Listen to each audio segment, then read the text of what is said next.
Welcome, everyone. It's a Wrap with Rap. I'm your host, Ron Rappaport. Before we start, I would like to thank our listeners, sponsors, and supporters that have helped make this podcast so successful. The podcast is being heard in all 50 states, all provinces of Canada, and 44 countries around the world. Once again, thank you all so much. This podcast features people who have overcome life's challenges and adversities, people who can inspire, motivate, and educate us on an assortment of topics. My guest today is Fred Rutman. Fred, who currently resides in Toronto, Ontario, Canada, has been a marketing consultant and a college professor. After obtaining his MBA, his weight ballooned to 340 pounds. Fred has always been active in athletics, hockey, football, and rugby. In 2009, Fred was forced to take permanent medical leave due to randomly passing out due to his heart stopping, resulting in Fred becoming clinically dead dozens of times. He will discuss with us the results of these events and his subsequent discovery of intermittent fasting and how it changed his life. Fred is currently an intermittent fasting practitioner and traumatic brain injury survivor. Welcome, Fred, to the podcast. Thank you, Ron. Appreciate you having me and appreciate you giving us this platform. Well, you're more than welcome, and it's great to have you. Fred, please tell us a little bit about yourself prior to 2009 and about your weight gain to 340 pounds. What caused that? Were you trying any weight loss plans to lose the weight, such as the calories in, calories out methods? I guess I was blessed with a bunch of funky genes by my parents. Not that I'm absolving myself from any responsibility for the weight gain. But I was always a chunky monkey as a kid. And when I got older and, immersed myself in school and things like that, I just stopped paying attention to exercise and eating. And once, that avalanche starts, it's pretty hard to stop it. Yeah. And eventually around 2003, I think, I was tipping the scales at 340 pounds. So I'm not like an NFL lineman size, I'm only 5'7". So that was I can understand that. Yeah, because I'm about the same height. And I know at one time I was up to like 200 and I felt like I was carrying an elephant around. So I can only imagine what 340 pounds is like. Yeah, it wasn't fun. But no. It's sort of like that. What's the metaphor or analogy parable about boiling a frog? You just turn it up a degree at a time and the frog doesn't know it's getting boiled. Yeah. And it's the same with, a weight gain like that, or something even worse, type 2 diabetes. Like I ended up being diagnosed with type 2 diabetes also in 2009. And I had no clue that I had type 2 diabetes. So now, when you were up to 340, were you trying any methods to lose the weight? I tried to up my exercise. At work, we had a gym on site at a very subsidized rate. So I was going to the gym every day and doing cardio, and I was slimming down a little. But like anytime you try and go on a diet, for the majority of people, it has results very quickly, but it's not sustainable. Yeah. And that's what it was for me. And I eventually ended up, through a friend, going to see a bariatric doctor. And he tried me on, the calories in, calories out, mark down everything you eat. And you do that and you show him the results in the app and everything. And of course, like most doctors, they think you're lying because, the simple science says if you, eat less calories and move more, you've got to be losing weight. But that's not how the body works. The body doesn't know what a calorie is. So can you tell us about bio-individuality when it comes to health issues? Oh, wow. That's a big topic. Well, it starts with your genes, and we have epigenetic systems, which my understanding is those are the systems we can't see in our genes. So you can see how tall you are. You can see what color your hair is or your eyes are. Those are your expressive genes. Your epigenetic genes are the ones that run in the background. So we all have different tolerances with our genes and sensitivities and proclivities to be athletic or not athletic or whatever talents we have. But more than that, we have gut biomes. And our gut biomes have trillions of little bacteria. And these bacteria literally run your world. And they're just finding out more and more about it. And it's almost like a tribal system. You've got the good bacteria that are trying to make you healthy.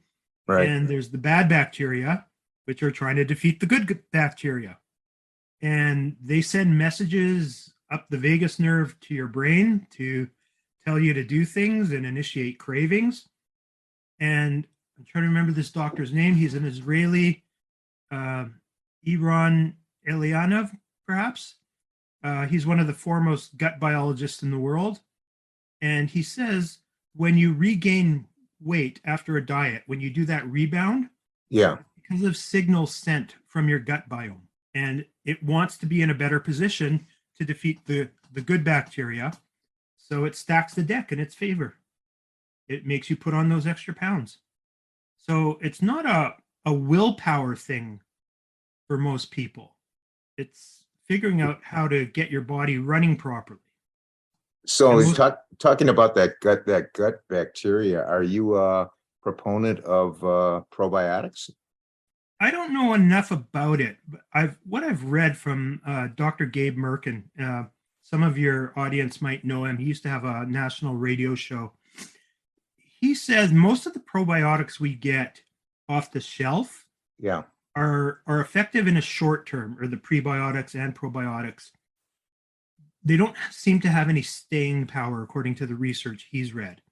So they'll work while you take them, but as soon as you stop taking them, your gut biome reverts to its previous iteration. So going by that, no, it's sort of like the entire supplement industry. It's very unregulated, and a lot of experts say, you're just creating a lot of expensive pee in the toilet. Gotcha. So the summer, Fred, of 2009 arrives, and you start passing out. Tell us about that time period, please. And what was the response from your medical team treating the situation? Wow. I have to put out a disclaimer. I'm not trying to bash the medical system. Right. There's a lot of good people in it. I just happened to run into a bunch of people who weren't on the high performing end at the Gotcha. beginning of this adventure. I didn't know how sick I was, to be honest. I mean, it wasn't until 3 or 4 months into this adventure, I think it started in May of 2009. Initially, I didn't realize I was passing out. I thought perhaps I had food poisoning, I had a flu, I had been working too hard, things like that. And then it escalated over time to where I could be walking down the street and I'd have one of these episodes. I called them brain quakes. It literally felt like I was having an earthquake in my brain. And if you've seen fighter pilots going in high gravity situations, they get that black tunnel vision kind of thing. Yeah. That's what it was like for me. I had this brain quake, fade to black, and I collapsed and hit my head on whatever was in the immediate area. So be it a curb, a manhole cover, anything like that. And I really didn't know. And I had a combination of not having oxygen to my brain and a whole bunch of concussions in rapid succession. And that can really mess you up. The doctors didn't know what to look for. They kept trying to prove I was having a heart attack. So, we've got this middle-aged, 40-odd-year-old guy, overweight, probably doesn't exercise or eat the best, and he must be having a heart attack. So it seemed to me that they were trying to fit what was happening to me into a predetermined narrative instead of they were continuously testing me for the same thing, which are the enzymes that are created when you have a heart attack. And I forget what those are right now, but Yeah, the cardiac enzymes go up. yes. Yeah, So I wasn't having any of those. So I obviously wasn't having a heart attack. right. And you would think they would move off the spot and try and think maybe there's something else going on, Yeah. but they didn't until months later. And So you're talking about a complete misdiagnosis. complete misdiagnosis, miscommunication, being dismissive of what I was telling them, being dismissive of the cardiac strips that the EMTs were showing them from when I was in the ambulance, and just dismissing them as, oh, there must have been something wrong with the machine. You can't possibly have an ECG strip like this. So Which they they didn't do any brain scans or anything like that? Nothing. Through this whole episode, I didn't have one cognitive test, one MRI, one CT scan, not even a head x-ray, nothing. So I was sort of in nowhere land with what they were trying to treat me with. Right. And even when they figured it out and put me through my first surgery, they didn't give me any recuperation plan. There was nothing to address my head issues, my concussions or anything like that. Just, okay, we figured out there was something wrong with your heart. We put in a pacemaker. See you in 10, 15 years when the battery runs out. So 2013. So apparently they put the pacemaker in what, 2009? Yes. Okay, it's 2013. The pacemaker fails, correct? Yes, but we didn't know that initially because pacemakers don't generally fail. Okay, so from 2009 to 2013, you're basically on a pacemaker, Yes. and that's it. Yes. Okay, so the pacemaker fails. So what was the response from the medical team on that? Well, again, I ended up going to the hospital a number of times, and they couldn't figure it out because it wasn't something they were looking for. They look for pacemaker issues if they get an alert from the pacemaker manufacturers Yeah. that you've got a bunch of bad leads or a bunch of bad batteries. But a one-off with me, they weren't looking for that. And it took a number of visits before one of the other pacemaker surgeons took a look at me and put his hand on my chest where the pacemaker is, and he moved the pacemaker over, and it shorted me out right in front of them. And that's when they knew there was a big problem. They had to get me into surgery again. So tell our audience what intermittent fasting is and how did you first learn about it? Intermittent fasting, according to one of my doctors, is the most powerful non-medicinal medical tool that we have in the world today. Wow. And I first found out about it during a visit for a regular checkup to my cardiologist in February of 2018. I walked into his office and he walked in and he literally threw a book at me. I'm hoping you can see this. I don't know. Yeah, for our viewers on YouTube, you can probably see it. Maybe you could pull it back a little. Yeah, I think it's the blurring thing in Zoom that's blocking this up. It's called The Obesity Code by Dr. Jason Fung. Okay. And this is the introduction to intermittent fasting. He's a nephrologist here in Toronto, and he got sick and tired of his patients being sick and tired and losing kidneys and limbs and stuff from type 2 diabetes.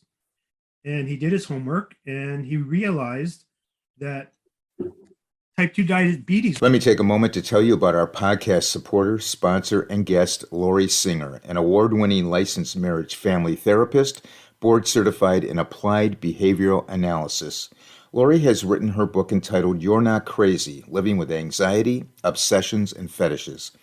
Motivated by the tragic death of her son in the late 80s, she has devoted her life to the field of Mental Health. The book is designed to help those who suffer deeply from anxiety and its manifestations, especially in these times of escalating mental health concerns exacerbated by the devastating pandemic, which has affected so many, including our young children and teenagers, turning their whole life upside down. The book covers topics for those suffering from anxiety, agoraphobia, an irrational fear of entering open or crowded places, of leaving home or being in places where escape is difficult, OCD, obsessive compulsive disorder, excoriation, a compulsion to damage or remove part of the surface of the skin, fetishes, and conversion disorder, exhibiting psychosomatic symptoms including blindness, the inability to speak, and numbness and paralysis. This illuminating workbook is filled with stories of humanity at its neurotic quirkiest, who find life-altering transformation, and offers readers a methodical solution that can liberate them from similar anxiety-based disorders. Laurie uses a unique therapy of a combination of applying behavioral therapy and cognitive behavioral therapy to resolve behavioral and other mental health issues with a great success rate in her practice. Laurie uses case studies from her practice delivered in a digestible narrative format that includes worksheets all designed for the reader to take control of their lives. This is a book that the layperson can read and understand. Those that have read and reviewed the book love how Laurie has personalized the book from the get-go by sharing her own personal experiences with this disorder, giving the reader a sense that they are not damaged or alone. If you are suffering or know someone who is from any of the mental and emotional issues listed in the book, for the cost of 1/10 of one therapy session, you will get some very powerful tools and a path forward. The tools provided in the book can be applied to many situations, not just those presented in the book. Everyone who reads this book will find something they can use to get them started on the path to overcome their affliction. The book is worth reading to pursue the initial steps toward recovery and health for those who have long suffered without understanding how to fix their condition. Laurie tackles a difficult subject with great insight. This book will change your life. The book is available in paperback, hardcover, and ebook formats from Amazon, Barnes & Noble, Apple, and other fine retailers. Information pertaining to the book will be listed in the podcast notes. It doesn't have to be a chronic thing or a death sentence. And he's reversed thousands of people who have type 2 diabetes, gotten them off insulin, gotten them off a variety of other medications. Within 6 months of me starting intermittent fasting, I was off insulin. That's all it took. 6 Wow. months of intermittent fasting. And my blood sugars are totally normal now. So what exactly is intermittent fasting? It's not a diet, it's a timed system of eating. So I think we all know how to fast. Right. Just don't eat. Yeah. And so a lot of people say, I intermittent fast all the time between breakfast and lunch, Right. like that. This is setting your body up to not eat for longer periods of time. We don't do crazy things like, 15-day fasts or anything like that. Right. But you can start off with what's called a 16-8, which is you don't eat for 16 hours. And then you have an 8-hour eating window, which also doesn't mean that you eat for 8 hours, but you can have a meal or two, whatever makes you happy in that 8 hours. And nobody will tell you what to eat. And the more you fast, the more the epigenetics kick in. And the first thing that will happen if you fast is your basal insulin levels will start to drop. So most people think we only produce insulin when we eat, but your body is very finicky about how controlled your blood is, and pH and blood sugars and everything else that's going on in there. Right. And you're constantly pulsing out little bits of insulin, but you get big dumps of insulin when you eat. And the more basal insulin or floating insulin you have, the more your other hormones seem to get kicked out of whack. If you have too much insulin, it also contributes directly to the hardening of the arteries. So people think it's just plaque and stuff like that. No, if you have too much insulin, it hardens your arteries, and that's one of the reasons you get high blood pressure so quickly when you're overweight is because your blood vessels, your veins and arteries can't expand anymore. And when you get those levels of insulin down, it self-corrects. And a whole cascade of other things happen. Gets rid of the inflammation in your body. So I would say from playing all those sports and being so overweight, my body ached. Like before all this happened, every joint in my body hurt. And really, I just thought it was from all the abuse. But now I know I had body-wide inflammation. Sure. I had no idea you could have that. And that, it had nothing to do with all the sports I played. And the intermittent fasting just got rid of that. I'd say within 3 months, I noticed a significant difference. So I'm now probably fasting for roughly 4 years. And I don't have an ache or pain in my body. I don't have asthma anymore. My diabetic retinopathy went away. My sleep apnea went away. I don't get migraines anymore. I rarely get a headache. And this isn't just me. I was the coach in a fairly big fasting group. And we just see this from thousands and thousands of people. So wow, that's legitimate. amazing. Yeah. So Fred, after learning about intermittent fasting, how did you change your diet? What foods did you delete, and what foods did you add? Initially, nothing. I started actually because I was on so many medications and had all these surgeries. They were very cautious with me, and the doctor said start at 12-12, so 12-hour fast, and then 12-hour eating window. And I started seriously doing this in May of 2018. And by the high holidays, when we have to fast for Yom Kippur, I was already fasting a 23-1 schedule. And I didn't plan this. I'm like most people, I can't fast for, 20 hours, 25 hours, whatever. It just happens so naturally. It seems it's what my body craved. And I almost felt guilty on Yom Kippur. You're supposed to feel guilty for a lot of things on Yom Kippur.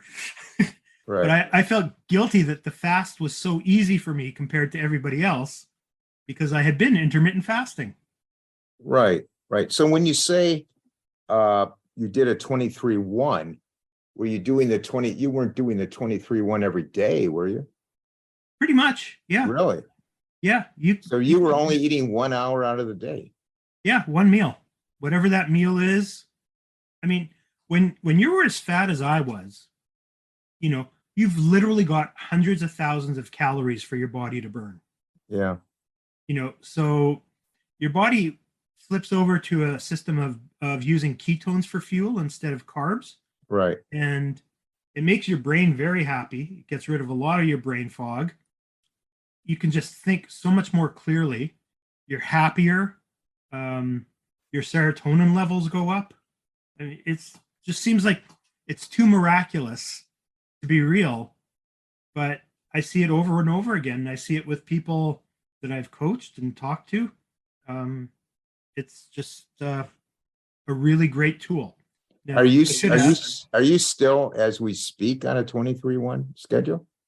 No, I have switched my schedule. I had a major heart surgery, and then I had a really nasty bout of COVID and stuff like that. So it took me a while to get back to that. So generally, I do a 24 kind of fast, but on Sunday evening, I do we call a mealless Monday, or it's a modified alternative day fast.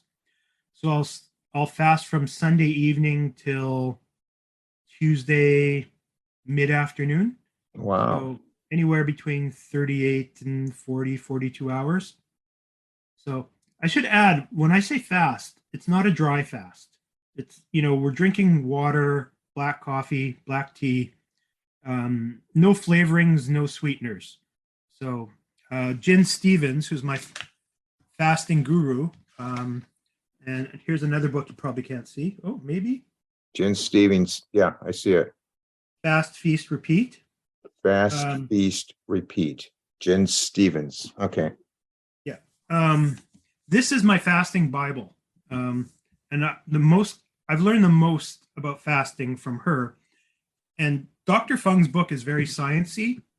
Jen's is more focused on this is how to fast and tweak your fast so it'll be more more successful for you.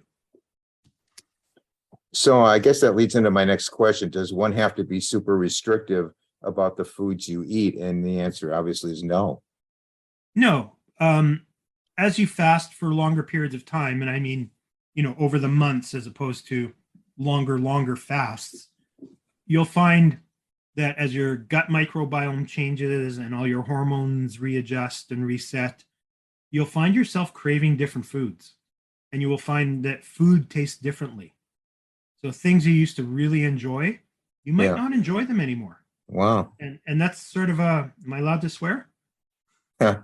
Well, it's sort of a mind F okay. for a lot of people. It's hard to reconcile these things. Okay. I know I should like this. I know I should. So you're talking about things like chocolate, maybe, things like that? Yeah. The first thing I noticed for me was Twizzlers. I'm guessing you have Twizzlers in the States? Yeah. The licorice?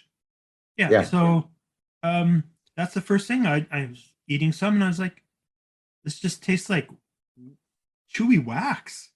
Like this isn't appealing at all. That was the first thing I noticed. And, some people will find themselves more oriented towards a vegetarian or a vegan diet. Some people will find they go more to carnivore-ish. Some people have a more balanced diet. So that's part of the bio-individuality. It's going to lead you down a path, and your body's going to tell you what it wants. Yeah. Well, Fred, what are the important components of intermittent fasting? I think the most important component, which is pretty common to most things you undertake, is your mindset. You have to be confident that the process works, and you cannot compare yourself to anybody else's progress. What's that phrase? Comparison is the killer of joy. Yeah. And because my body's had different traumas and weight loss adventures than your body and somebody else's bodies, it's not going to cure itself at the same rate. Particularly women who have gone through a lot of yo-yo dieting. It goes back to that gut biome. The more you've yo-yo dieted, the harder it is for you to lose weight. And, intermittent fasting will probably take longer for you to see the weight loss. But as Jen Stevens says, it's more of a health program with a side benefit of weight loss. Yeah. So it's not something specifically designed for weight loss. No, it's just a really good benefit. Right. If you want to get into that suit or dress for your kid's wedding in 3 weeks, this isn't the program. Okay. You're looking for a crash diet, and then of course you'll gain everything back most likely. Right. This is a longer term solution, and I can't see myself not doing intermittent fasting. It's just been that good to me. What was the eating window you started with, and how long does it take to increase the fasting times? Because I was on so many medications, I started on a 12-hour split. Yeah. And I think by September, October, I was up to a 23-1, and it wasn't something I was actively pursuing. I just found myself getting to that, I haven't eaten for 16 hours, but I'm not hungry. Okay, I'll just wait. And it happens like that for a lot of people. Your mileage may vary. I'm pretty sure it will. Yeah. So you said your taste buds do change on this, right? And your cravings change. Mm-hmm. Yes, I eat a ton more vegetables and fruit than I ever did. And things that I used to go, blah, to the broccolis and the cauliflowers. And right. That's the first thing that came to my mind. Yeah, the Brussels sprouts. Love them. Wow. So what was the longest fast you've done, and what is the recommended maximum fast? I guess it depends if you're on under a doctor's care or you're in like a clinical or hospital setting. For one of my surgeries, have to calculate the numbers. I decided to do a 36-hour fast before the surgery, and because they want you to fast before the surgery anyway. Yeah. And then the surgery went longer than it was supposed to, and then went through recovery. So I think it was around 90 hours unintentionally. Wow. So you're talking almost 4 days. Yeah, it was very unintentional. But you know, when you have a heavy duty surgery, you really don't feel like eating much anyway. Yeah. And so I wouldn't recommend that for most people. Right. A lot of people are fine fasting every day. You know, we have a lot of people in the cancer community listening to this. I'm a 2-time male breast cancer survivor. I currently finished my treatment for chemo and radiation. And I've read a lot before you do chemo, and maybe you've heard about this, people fast, and it makes the side effects less. Have you read anything or heard of anything in your group about that? Yes. So we've heard that it helps you recover for a couple of reasons. One, cancer loves sugar, but most cancers cannot eat ketones. So if you switch over your fuel source, it makes it harder for the cancer to progress. And if it can't progress as much, there's less of it for you to be cured or for it to be cured. So the theory goes. Try to remember the doctor's name, Thomas Freiberg, maybe. I think from Boston University, is a big proponent of fasting before and during chemo. Yeah, and I also heard that if you don't eat, you fast before the chemo, the cells slow down, so the division of them, and so therefore the chemo drug is going to go for the rapidly acting cancer cells and kind of stay away from the good cells. I don't know. I mean, that was one of the theories I read too. Yeah, I can understand that, because if they aren't getting the sugar that they want that helps them tumorize, or whatever the proper word is, sorry. Yeah. They are going to slow down, and they're going to struggle, and it might make them easier targets. So I could buy into that. So what are the benefits of intermittent fasting on the body and on the mind? Can you give us some of the benefits? Sure. When I used to do speeches, I had a list of about 40 things that people in the fasting group had reported. One of the things that really ramps up is something called autophagy. And a Japanese scientist just won the Nobel Prize for this in 2016. And out of respect to him, I'm not even going to try to pronounce his name. Right. So autophagy is one of these epigenetic systems that we have. And basically, it's your body's process for cleaning up wayward proteins in your cells. So proteins get misused and misappropriated, and they end up clogging up our cells, much like a clogged drain. So we have this process called autophagy that goes into the cells and starts cleaning them out. The more it can clean them out, the better your cell runs. So it's like getting a tune-up, or, I don't even know how cars work anymore, getting your spark plugs cleaned, that kind of thing. And you can produce more energy.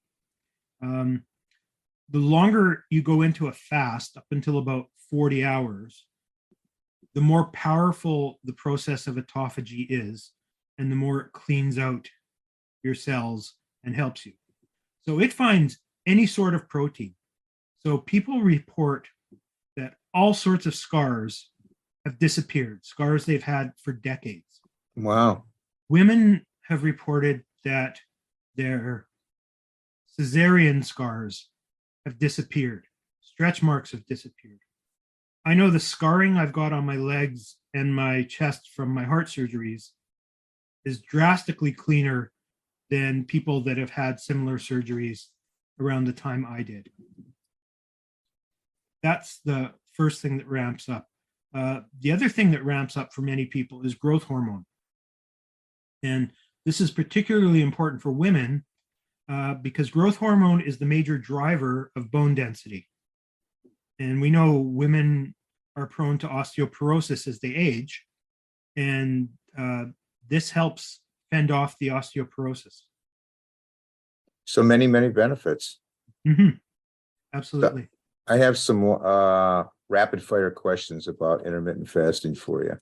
Okay. Is a 16-8 fast more advantageous than a 12-12 fast? I would think for most people, yes. Okay. What liquids can you drink in the fast period? I go by Jen Stevens' clean fast protocol. So it's only water or sparkling water with no flavoring or sweeteners, and only black coffee or black tea or green tea, again, with no flavorings or artificial sweeteners or sweeteners. None of the things like bulletproof coffee, because when your body's being given extra calories, it's going to not want to fast. So it's sort of a self-defeating thing. There's a myth that you can have anything you want during the fast as long as it's 50 calories or less. So, but nobody's ever shown any science to prove that's true. Okay. Are fast times different for men and women? They don't have to be. There's also legend, and I'm not a woman, so I say this tentatively, but the group I coached in was 335,000 people, and 96% of them were women. And we did not treat them any differently. You have to be sensible during your cycles when your body is preparing to go into your period. It wants, your body will likely want you to eat a little more. And so you eat a little more those days. And, when you come to, if you're pregnant or breastfeeding, do not fast. I mean, it's just not good. Okay. So it's a contraindication. Is exercise encouraged during intermittent fasting? Yes. You have to be careful that your body has flipped the metabolic switch. So it's gone over to burning ketones very easily. But I was doing 90-minute bike rides in the Toronto heat, which is not quite as savage as the Florida heat, but it's 100 degrees with the humidex, and I was doing 90-minute bike rides, 38 and 40 hours fasted. I know people that do marathons fully fasted. So other than pregnancy, what are the other contraindications for intermittent fasting? Things that you shouldn't, that you shouldn't have. If you've had an eating disorder of any type, okay, we don't recommend you doing intermittent fasting. And if you do try it, it really has to be under strict medical supervision. And just, if you're on certain medications, like I was on insulin, so which is based on how many carbs you're eating with a meal. So because I was eating less and less and less, I had to keep going back to the diabetes clinic and get my glucometer recalibrated every few weeks. Right. Yeah, makes sense. Is there any age restriction to doing intermittent fasting? Not that I know of. I mean, we've had people in the groups that were in their 80s.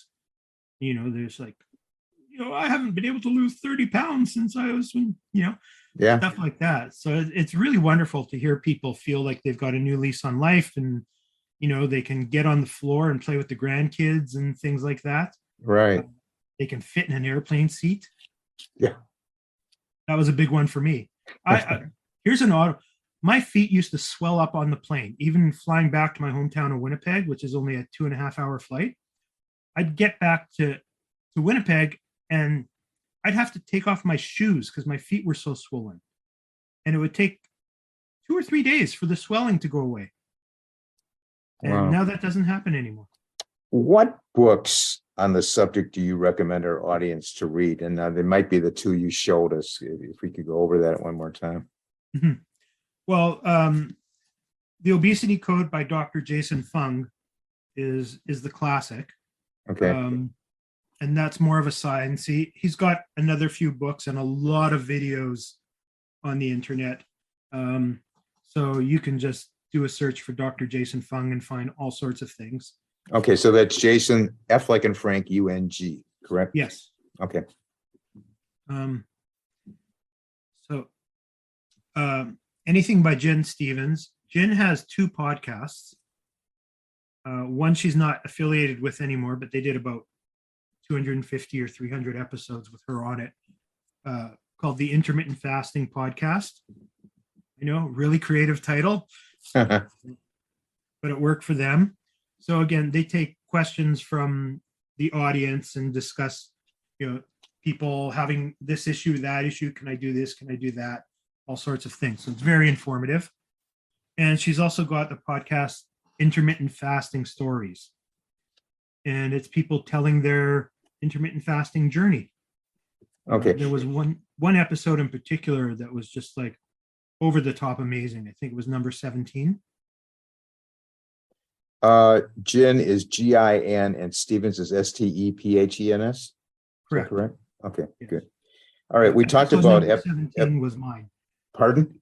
Episode number 17 was my podcast. Oh, 17. All right, everybody. Number 17 is Fred. Be sure They're all you great tune podcasts. into that one. You told us about epigenetics. Tell us about the refeed process. Oh, okay.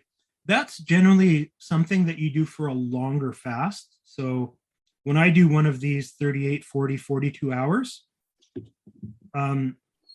firstly, it's hard to eat right after you've done a fast like that. Your body doesn't really feel like eating. So you have to sort of tease yourself into eating and give yourself, some small appetizers and stuff like that. And then you can have another meal. But Jin's guidance is generally that you should have two substantive, and substantive is relative to everybody, two substantive meals after you've done a longer fast so that your body doesn't think that you're in some sort of food crisis and it won't tank your metabolism. Okay. Now, Fred, can you tell us about the book you're working on titled The Summer I Died 20 Times, and when will it be out? Well, that book is my adventures from the summer of 2009, which is what happened to me. I was clinically dead 20 times. And the adventures that I went on, trying to navigate the medical system all the way through 2018, through a couple of botched surgeries and pacemaker failures and trying to figure out how to heal myself without any serious plan. And your body's pretty smart. It can tell you so many things about how it wants to operate if we can find a way to listen to what it's telling us. And what I've learned is if you eat a lot of ultra processed foods, it blocks your body's signals. You no longer know when you're really hungry. You never know when you're really satisfied. You don't know if you're getting the nutrition you need. So I go into a lot of that and how I found intermittent fasting and what it did for me. Little sarcasm, little dark humor, little Jewish content. It goes all over the map. Yeah, just curious, but do you eat a lot of organic foods? No, I don't. No. That's one of these things where, as a former marketer, I'm a little suspicious Okay. of what things are truly organic, and they've just achieved an organic label. Right. Kind of like the supplement industry. Yes. Yeah. Yeah, It's I can be not really- cynical about some things. Yeah. Now, for those struggling out there, Fred, with food issues, can you give them some last words of advice or wisdom? Sure, we talked about it before. Your attitude is everything, and I'm not saying everything's going to be easy for you, and this isn't a utopian tool, but it's a really good tool. And don't give up on it, because our basic intuition is to compare ourselves to others, and we see all the glamour magazines and all the Instagram photos, and and we forget those are all touched up, and those people look like that for 13 minutes in a month. They don't really look like that, and they're Right. miserable. They're miserable because they're dieting so hard. So please don't fall into that trap. There is a way out. And Viktor Frankl, the Holocaust survivor psychiatrist, in his book Man's Search for Meaning, I guess to sum it up, he says, if you have hope, you can overcome anything. And if you have hope that you can cure yourself, that's your biggest superpower. And that you must have had a lot of hope between 2009 and, with all that stuff going on and the pacemakers and all that. How did you keep your spirits up? Well, I'm surrounded by an amazing community that supports me. So that's a big thing. I have a strong belief in God. And I think because my parents struggled with their health issues and I watched them growing up, I've been given a front row seat to how to overcome adversity and to be resilient. And I think I'm blessed with a really strong resilience gene. That's good. Yeah, that's great. But Fred, I how don't can think I'm anyone special. I think, it's like a muscle. You can exercise it and you'll get better at it. right? Don't give up. Hmm. It's the main thing. How can people contact you, Fred? They can find me on my Instagram, repeatedly.dead.fred, and they can Okay. email me if they want, repeatedly.dead.fred@gmail.com. Okay, I'm going to put that in the podcast notes. I want to thank you so much, Fred, for being on the podcast and sharing your incredible journey back to good health and for alerting us to the world of intermittent fasting. I wish you all the best with the book and your coaching. Comments and suggestions to improve the podcast, you can email me at itsawrapwithrap@gmail.com. You can go on our website, itsawrapwithrap.com. All the episodes are on there. We have a Facebook group, a Facebook page. Our group is growing very nicely. It's in the thousands. It's a Wrap with Rap. Instagram, It's a Wrap with Rap podcast. And all the episodes are on YouTube. It's a Wrap with Rap, the podcast uncut. Thanks everyone for listening. And for now, it's a wrap. For all our great listeners that love this podcast, you will also love our supporter and former guest, Debbie Montgomery Johnson's podcast, aired every Thursday morning at 9 a.m. Eastern Time, titled Stand Up and Speak Up. Debbie is known as the woman behind the smile, renowned author, speaker, and victim advocate. The show offers a fun and informative time. Listen to people who have been through extraordinary struggles and found the courage to step out from behind their smiles and to speak up about their experiences and the lessons learned. For more information, please go to Debbie's website, thewomanbehindthesmile.com, to obtain the Zoom link for the podcast.